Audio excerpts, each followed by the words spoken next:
देखिए, राष्ट्रपति जी ने अपनी पहचान जो है एक भारत के राष्ट्रपति के रूप में की है और दी है, तो इसमें तो कुछ आपत्तिजनक है ही नहीं, क्योंकि भारत का संविधान जो है वही कहता है इंडिया दैट इज भारत। तो जो प्राइमेसी है भारत की वो तो भारत का संविधान ही देता है। और जो हमारी मातृभूमि है भारतवर्ष, वो भारतवर्ष तो नाम हमने नहीं दिया, वो तो हमारे पूर्वजों ने हजारों साल पहले का दिया हुआ नाम है। ऋषभ देव जी के पुत्र और भारत मुनि, भारत के सम्राट, ये सबका नाम, और महाभारत, तो भारत तो सभी जगह आता है। और एक मैं श्लोक आपके माध्यम से सबको बताना चाहती हूँ, जो कि विष्णु पुराण से है। और विष्णु पुराण मैंने नहीं लिखा, ना भी किस समय में किसी भारतीय जनता पार्टी वाले ने लिखा। विष्णु पुराण हजारों साल पुरानी लिखी हुई हमारी पुराण है, जिसमें कहा गया है उत्तरम यत् समुद्रस्य हिमाद्रश्चैव दक्षिणम वर्षम तद भारतम नाम भारती यत्र संतति, विच मीन्स, मतलब इसका मतलब है कि समुद्र के उत्तर में और हिमालय के दक्षिण में जो भूभाग है उसका नाम भारत है, और इसमें रहने वाले जो लोग हैं, जो उसके पुत्र पुत्रियां हैं, उनका नाम भारती है। तो ये तो विष्णु पुराण कहता है, तो अब इससे किसी को आपत्ति हो सकती है? लेकिन यहाँ पर बहुत सारी आपत्तियां उठ रही हैं, सवाल उठ रहे हैं। गौरव गोगोई जो है कांग्रेस के, वो ये कह रहे हैं कि हम काम कर रहे हैं इंडिया एंड भारत के ऊपर, लेकिन बीजेपी जो है वो इंडिया वर्सेस भारत कर रही है। 2014 से लेकर 2023 तक यही करती आई है। यही वजह है कि उनको अब इंडिया जो हमारा जो वो है, इससे इनको दिक्कत होने लगी, परेशानी होने लगी। इस तरीके से ये अब जो नए नए चीजें सामने आ रही हैं।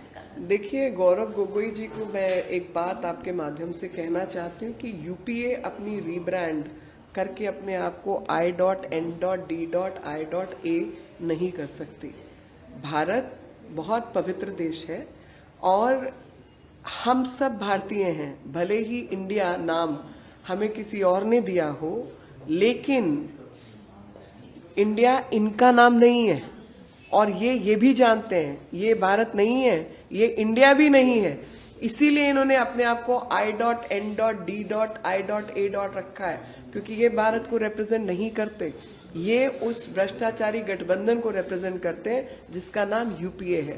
और यूपीए के पाप मात्र नाम बदलने से या डॉट लगाने से नहीं बदल जाएंगे। इनके काम, इनका भूत और इनका वर्तमान सबको याद है और सबको पता भी है। कांग्रेस ने सिर्फ आपत्ति ही नहीं जताई है, बल्कि नसीहत भी दी है बीजेपी सांसदों को। संदीप दीक्षित कहते हैं कि नाम बदलने से कुछ होगा ऐसा तो संभव नहीं है। हाँ। इतने वादे मोदी सरकार ने किए, वो तो अभी तक पूरे नहीं किए।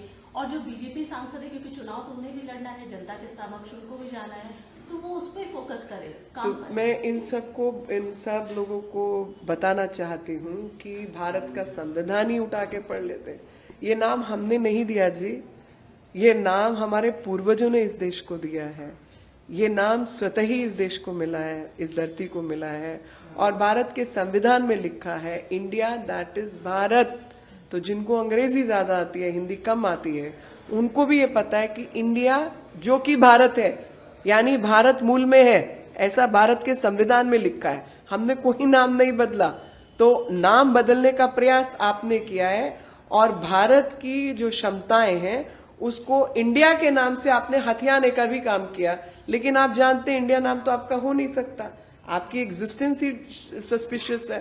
तो इसलिए I.N.D.I.A घमंडिया गठबंधन को मैं याद दिलाना चाहती हूँ कि आप भी इंडिया नहीं है, और भारत तो हमारा ही नाम है, जिस नाम से हमारे पूर्वज और हमारे संविधान निर्माता हमें बुलाते थे। आपने भारत को पीछे छोड़ दिया, तो अब वापस राष्ट्रपति जी ने याद दिलाया कि अपने आप को भारत बोलो। तो ठीक है, भारत बोलो।